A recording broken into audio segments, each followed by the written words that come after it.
The gopas, the cowherd men and their families, used to make different preparations from the milk, sell them in the marketplace, and in that way earn their livelihood.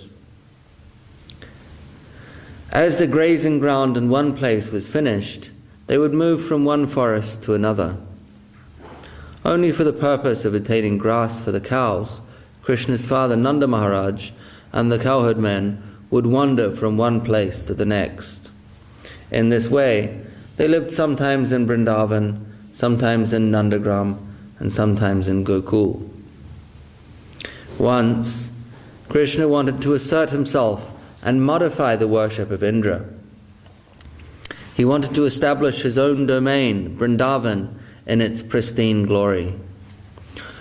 Although he was only a boy, he was a boy of extraordinary capacity. He was only 7 years old, but in the Padma Purana, it is said that the development or growth of special personalities is 1.5 times that of ordinary persons. Although Krishna was only 7 years old by ordinary calculation, he was 11 according to general calculation. Krishna said, "Why should we perform this sacrifice to Indra? We have a direct concern with Govardhan hill and not Indra." He announced this idea to the gopas, and somehow, willingly or reluctantly, the gopas submitted to the advice of Krishna. Nanda Maharaj was influenced by affection for his son, and because he was the king, told them, "This time we shall worship Govardhan hill and not Indra." Indra insulted, and so the gopas, the milkmen of Vrindavan, followed Krishna's advice, some reluctantly and some willingly. They began to sacrifice for Govardhan hill. The sacrifice. This news reached Indra, who thought to himself, "A boy of special capacity lives there. Now he has taken the leadership of Vrindavan and stopped this ancient sacrifice to me." Jai Lordships. Jai Shri Shri Guru Garanga. Radha Giri Ki Jai.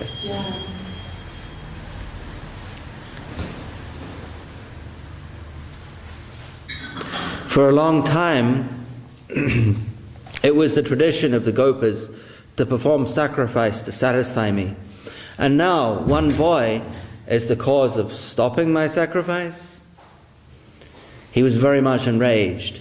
Indra ordered the clouds and the wind and the lightning to attack the residents of Vrindavan.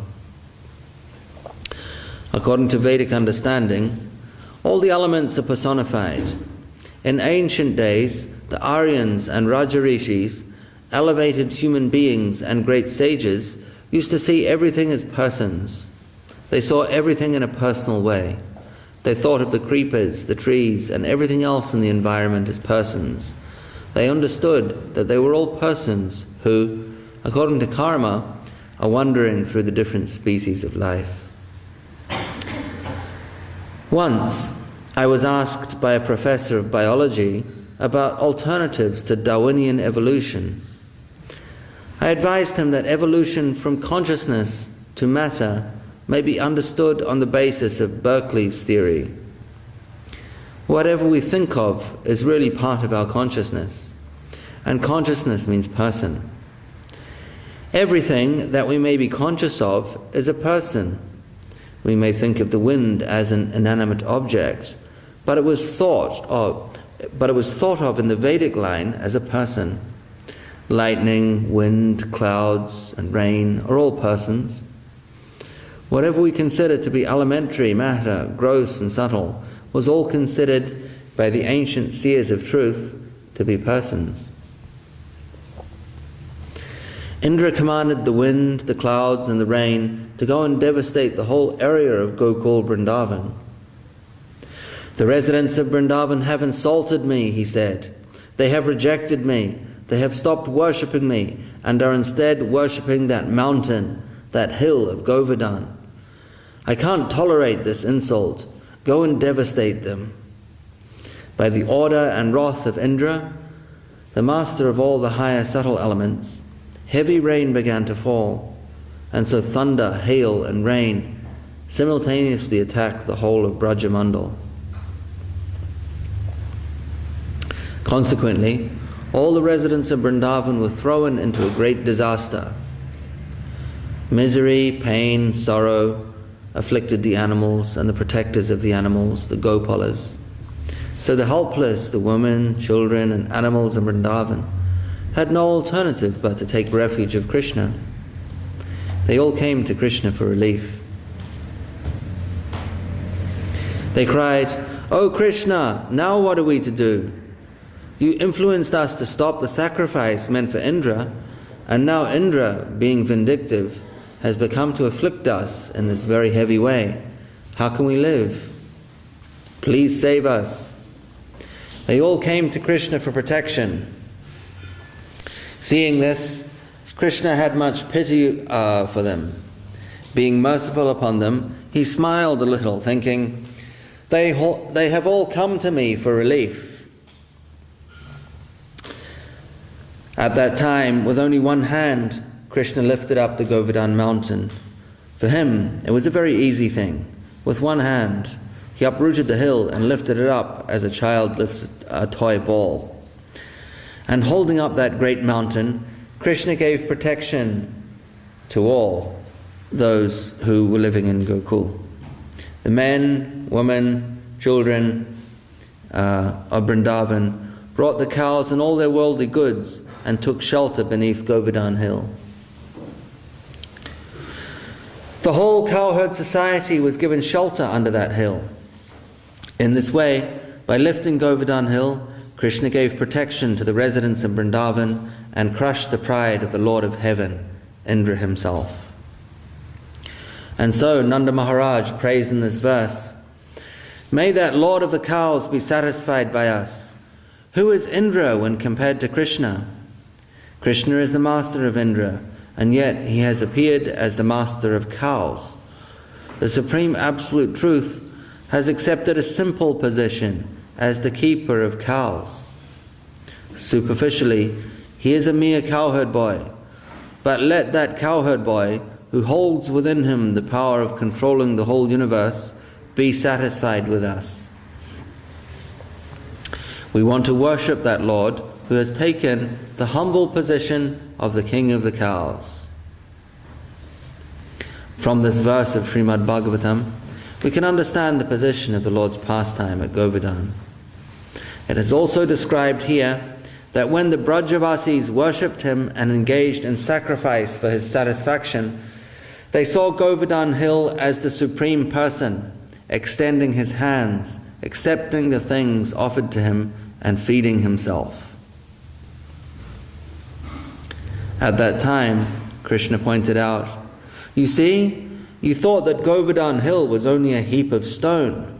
No, it is living. It is the Supreme Personality of Godhead." At that time, Krishna revealed himself as Govardhan hill and showed how it is also his extended self. According to authorities in our line, Radha Kund is the extended self of Srimati Radharani, and Govardhan is the extended self of Krishna. And so we worship a stone from Govardhan hill, a part of Giridhari, as Krishna himself. We may understand from this that a part of the infinite is also infinite, and yet so feeble as our ordinary vision, that although Govardhan Shila is a part of the infinite, and therefore also infinite, to our material vision it is only a piece of stone.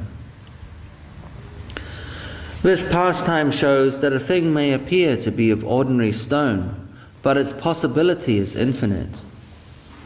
In the general sense, Einstein's theory of relativity has announced that anything we see is that thing plus something more. In his own scientific way, he explains that the reality of a thing includes its possibilities, its prospect. Reality is not at a standstill. Reality is not limited to what is seen or conceived by our senses. Our vision or estimation of anything may be limited, but unknown to us, its prospects may be unlimited. Everything has infinite possibility. We do not even know what infinite possibility a particle of sand may have. We do not know what sort of possibility may exist within a leaf of a plant. It may appear ordinary, but it may contain invaluable medicinal properties. God the Beautiful. A part of the infinite is also infinite. The Govardhan Shila represents Krishna as the master and keeper of cows. Within Govardhan is that mild and soft conception of God, the Beautiful. We beg for His mercy, His affection, and His gracious glance upon us. That may save us from the negative influence of this material environment. When we try to put a stop to our material form of life and take our course towards Godhead, Krishna consciousness, neglecting the imperative duties that are upon us, so many difficulties may come to trouble us, to trap us in our journey towards the ultimate truth. But if we stick to the order of Krishna, He will protect us. Krishna confirms this in the Bhagavad Gita. Sarvadaman parityajya mamekam sharanam braja aham tvam sarva papebhyo moksha yishyami ma shucha. He says, abandon all varieties and conceptions of duty and just surrender unto me. Have no fear. I shall protect you and free you from all sinful reactions that might arise from neglecting your ordinary duties. Different material tendencies and mental impulses may attack us. Even Indra himself, the king of heaven and the controller of all ordinary activities, may attack us. But if we are attentive towards our goal, if we are careful to read the order of Krishna, He will protect us in the shade of His lotus feet. He will give us shelter under the shade of Govardhan Hill, where no Indra will be able to touch our heads. And with full faith that Krishna will give us protection, we shall try to take shelter under Govardhan Hill and pray, O Krishna, give me protection from all the difficulties that may come to attack me because of leaving behind my ordinary obligations. Although many anomalies may try to catch us, Krishna will protect us. And in His representation as Govardhan Hill, that wonderful master of the cows will save us from all sorts of difficulties. How is this possible? God works wonders. His ways are unknown and inconceivable. Jai Shri Param Guru Maharaj Ki Jai. Shri Govardhan Puja Mahotsava Ki Jai. Shri Go Puja Ki Jai. Any comments? Maybe you can elaborate a bit about what we see. The thing is the thing and its potency. It's so very limited what we see. Right. I was thinking when reading that it has some applicability to how we see other devotees, because sometimes it's easy to view a devotee according to what the eye perceives or what the mind projects onto that person. We develop an image of someone that may not necessarily be totally wholesome. And that is something that is generally to be avoided, and the opposite of that is to see the potential and the ideal that is inside the devotee, the inspired side.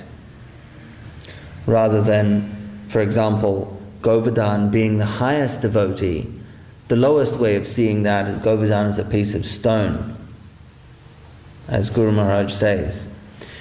So, to see other devotees, of course none of us qualified to be seen as exalted as Govardhan, but all devotees are exalted in their own way.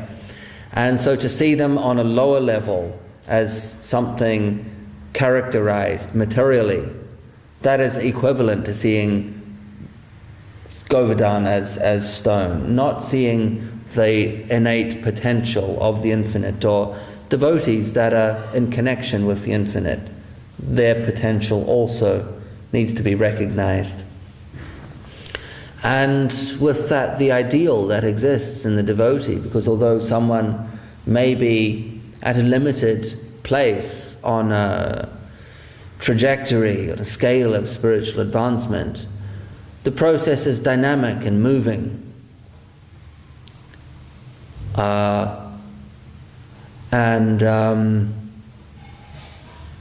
Recognition of the ideal that the devotee holds is a recognition of the potential that exists inside the devotee, and it's a countermeasure against viewing the devotee in a materialistic and eventually offensive manner.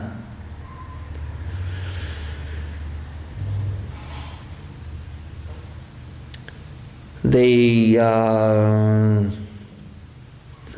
sixth verse of Upadeshamrita, Driste svabhava janiter vapushascha dosher na prakritatvam bhakta janasya pasya gangam basam nakalu budbura pena pankir brahma dravatvam apagaschati niradamair.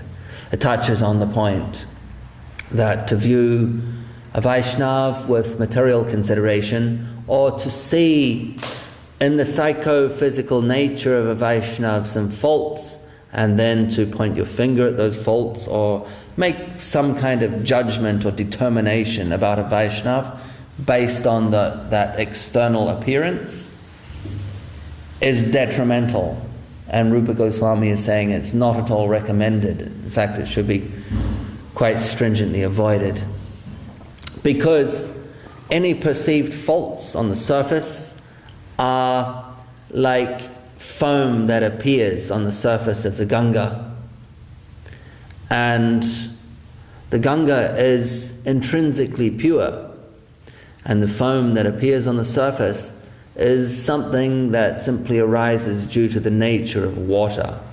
In certain situations there will be impurities in foam that will rise to the surface. But in no way is that an indictment on the purity of the Ganga. And so external deficiencies or faults that we may see in the body or perhaps the mind of a devotee should really not be given too much importance. And they should definitely not be obsessed about. Because they are seen as superficialities that do not in any way represent the intrinsic purity that a sincere devotee possesses.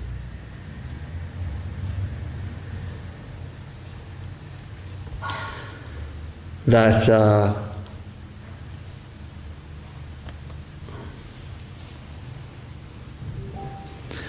I think is a way of inviting the all-merciful nature that Guru Maharaj here talks about, of Govardhan possessing. The Govardhan Leela is one of offering protection to devotees that have made some kind of sacrifice to worship Krishna, as opposed to a lower form of worship, where essentially the worship of Indra was to facilitate their material comforts.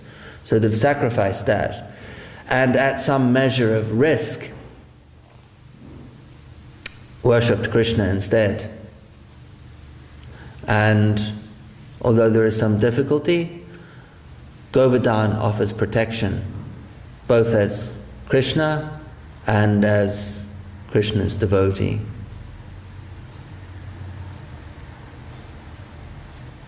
And it is also our highest place of worship. And it's also Gupta Govardhan is where Guru Maharaj made his mutt. In Navadvip. Gupta Govardhan is a place of great forgiveness for offences committed, a place of great shelter for devotees. So it's a very special significance, very special day.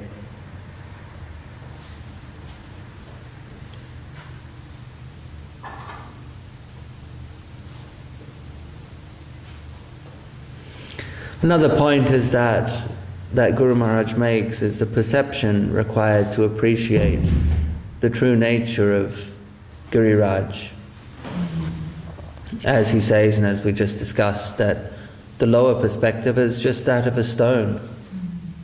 Just like an archaeologist might look at a Shalagram Shila and identify it as a fossil.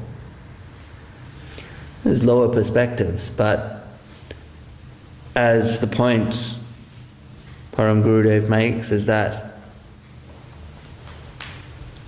there is potential inside objects. Certain objects possess infinite potential, and the potential seen inside Giriraj is that of Krishna himself, rather than just a stone. The point, I forgot the point I was going to make.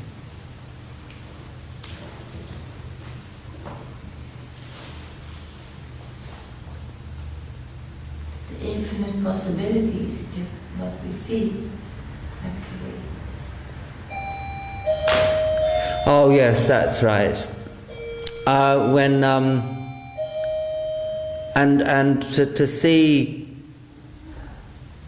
To see the infinite possibility in Govardhan requires the connection of a devotee who is transcendentally situated in that Govardhan Leela. And Krishna, he is in charge of what you see, right? Right. And my point being here is that an example of this is when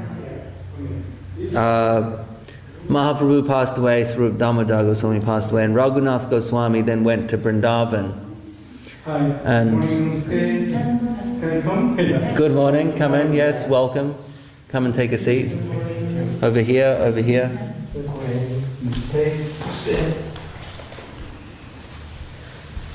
Today is a special day.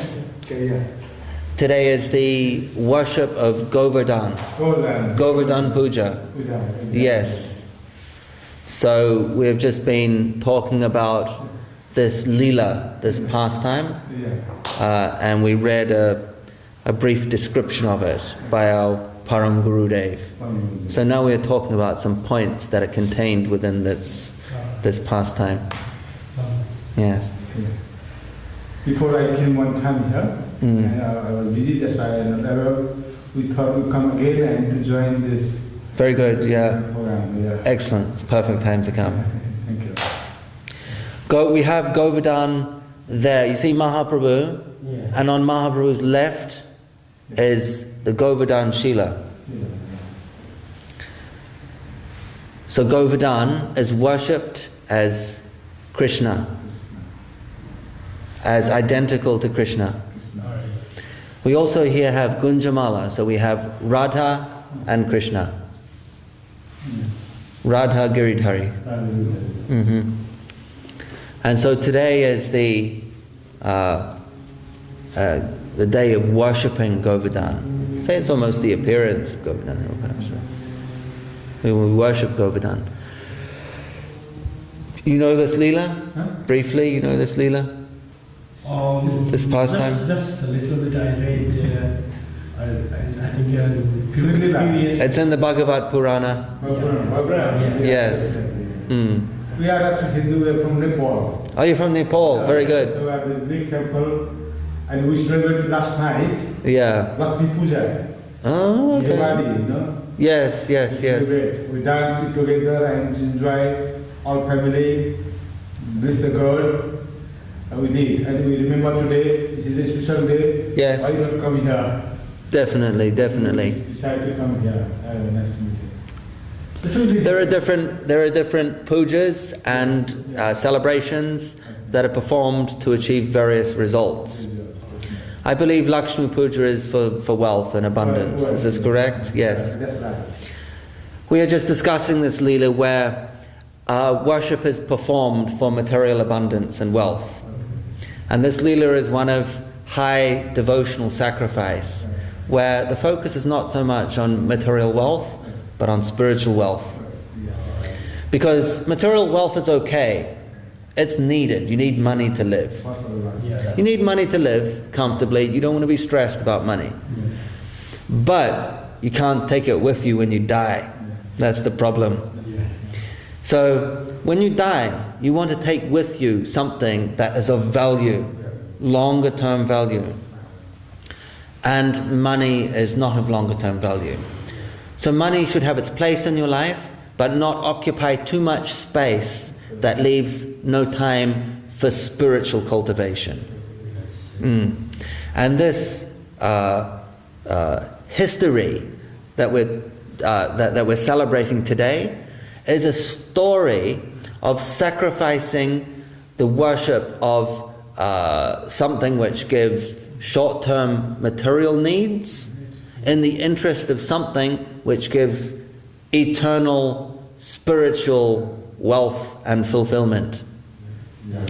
And the worship of Govardhan here provides that. And it provides protection from negative karma. Any karma that may come as a result of what questionable bad deeds we have performed, etc. Any bad things that are due to us, we will be protected from through worship of Govardhan. And in here, Guru Maharaj quotes a Bhagavad Gita verse, which is in sync with this concept. And it's Sarvadhamam Parityajya Mamikam Saranam Brajya Aham Tvam Sarva Papibhyo Moksha Yishyami Masucha. And this means that if you surrender to Krishna, He will protect you from all of your sins. Don't have any fear.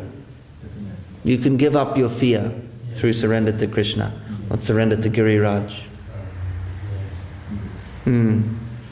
So that's the gist, that's the sum and substance of what today is about.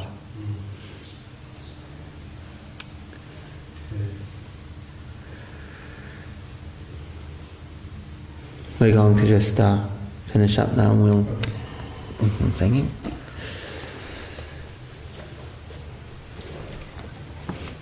Anything further to add, Sachi, before it's 8:10? Yeah, actually every day a festival, what we do is like to memorize actually why are we here? Why are we living? Why are we suffering? What is it all about? And then we see actually this world is a reflection of the spiritual world. A reflection where the Lord has His pastimes and where eventually we are also meant to go. When we see, here we think, what is in it for me? Can I enjoy something? Can I have something? But we see, we cannot take really shelter in this material world, isn't it? If we see the past, can we take shelter in the past? No. And if we are wise, and if we, learn more about, what it is that we are spiritual and that we are meant to be an instrument of the Lord, then we can see there is a purpose of the suffering, of us going through all this, to lose taste actually. To lose taste of all this attachment for say another person or family or work or our identifications with the things we have gathered in our life, that we see, hey, there is another plane where I can live on. And that is the plane of consciousness. How the Lord sees everything, like the sun. The Lord sees us all the time, and He's in us, and He's everywhere. That we can transform ourselves. We know already, material world cannot take shelter there. Also in the future. We have these tendencies from many lifetimes we have covered over the soul. Like, I like this, I want this, I need this.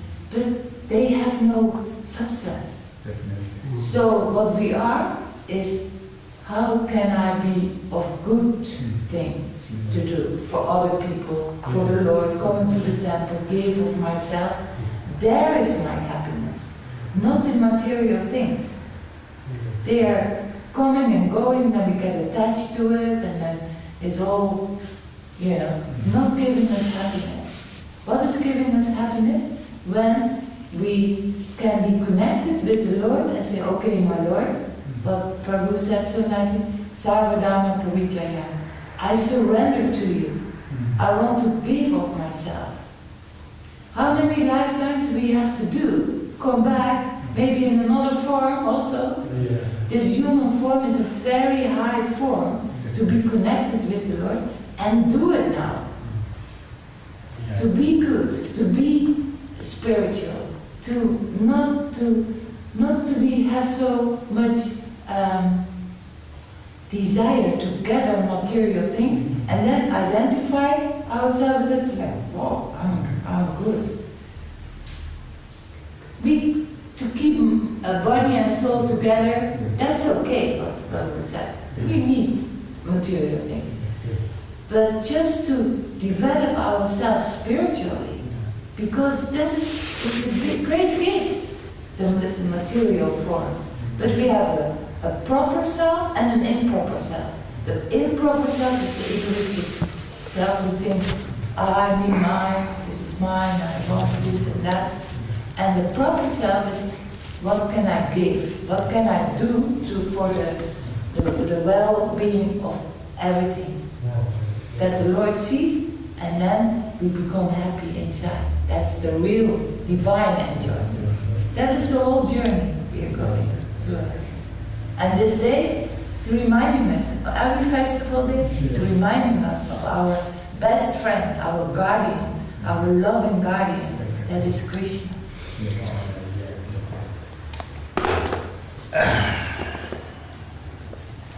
Very good. Explanation. Actually, what time will you start Arati?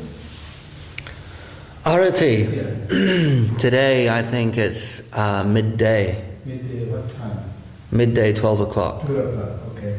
Yes. Today, No, midday. Today we'll come with my family. Yeah, nice. Very good. And then there's Prashadam and Okay. Yes. very nice. Yeah, okay. Yes. Today is midday. And normally we do 6 p.m. isn't it, in the morning? 6 a.m. 6 a.m. and 6 p.m. Yeah. Yeah. Those are the main artis, 6 a.m. and 6 p.m. But also midday as well. Yeah. Today because it's... Midday? Yes. Okay. But not... Yes, every day midday, yeah. Every day. Mm-hmm. You live here locally? Yeah, I've been walking distance there. Yes. 10 minutes. Just dictionary over there. Before I came to time, because of busy, Yeah. time did not match, When the program is running here, I was busy somewhere ahead. Anyway, we have to survive. That's why we need to shelter. Everything we need to work. That's why to be busy. Yeah. And people a bit settled, but trying to engage into the gossip as well. Yes. We are thinking so, because we are being older, we need to go with God as well. And it's very fortunate that the temple came where you live. Yeah. So we have to see God is all the time directing us. He is our best friend. Yeah. And to feel that in your life, with everything what you're doing, instead of letting your mind go give an opinion, feel in your soul, my Lord is looking, what can I do to please Him? And then you get internal happiness instead of, because we're all the time busy with things outside and arranging and family, but we need some peace, right? We need some internal,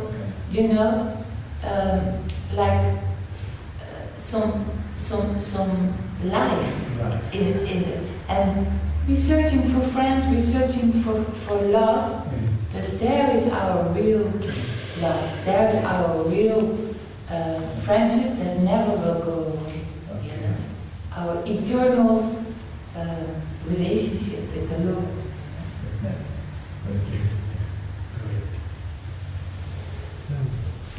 Okay, we're gonna sing one song now. Yes. Hari Hare Nama Krishna Yadavaya Namaha. Hari Hare Nama Krishna Yadavaya Namaha. Yadavaya Madhavaya Keshavaya Namaha. Gopala Govinda Ram Sri Madhusudana. Giridhari Gopinath Madana Mohana. Shri Chaitanya Nityananda Shri Advaita Chandra. Gadadhar Shri Vasari Gauda Bhakta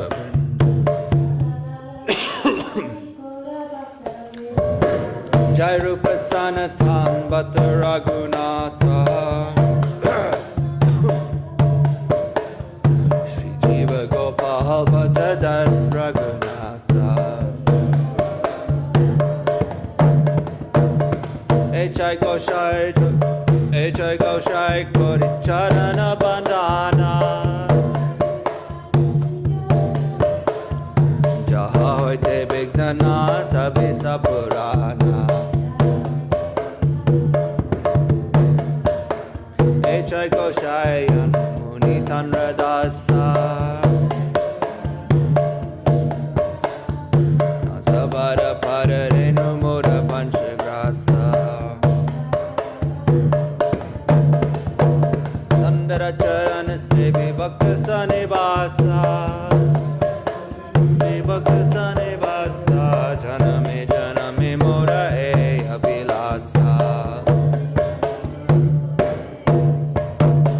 Echai Goshai Jobe Praja Koilo Basa. Praja Koilo Basa. Radha Krishna Nitya Leela Kodela Prakasha. Nitya Leela Kodela Prakasha. Anande Bolo Hari Bhaja Vrindavana. Hari Bhaja Vrindavana. Shri Guru Vaishnav Pare Majaya Mana. Shri Guru Vaishnav Para Padma Kore Asha. Hari Nam Sankirtan Kohe Narottam Dasa.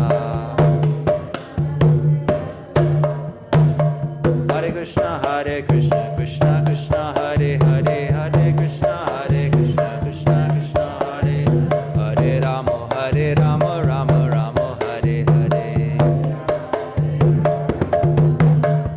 Hare Krishna, Krishna Krishna, Hare Hare, Hare Krishna, Krishna Krishna, Hare Hare Rama, Rama Rama, Hare Hare. Hare Krishna, Krishna Krishna, Hare Hare. Hare Rama, Rama Rama, Hare Hare. Hare Krishna, Krishna Krishna, Hare Hare. Hare Krishna, Krishna Krishna, Hare Hare. Hare Rama,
Jai Saparikara Shri Shri Guru Gauranga Radha Giridhariju Ki Jai.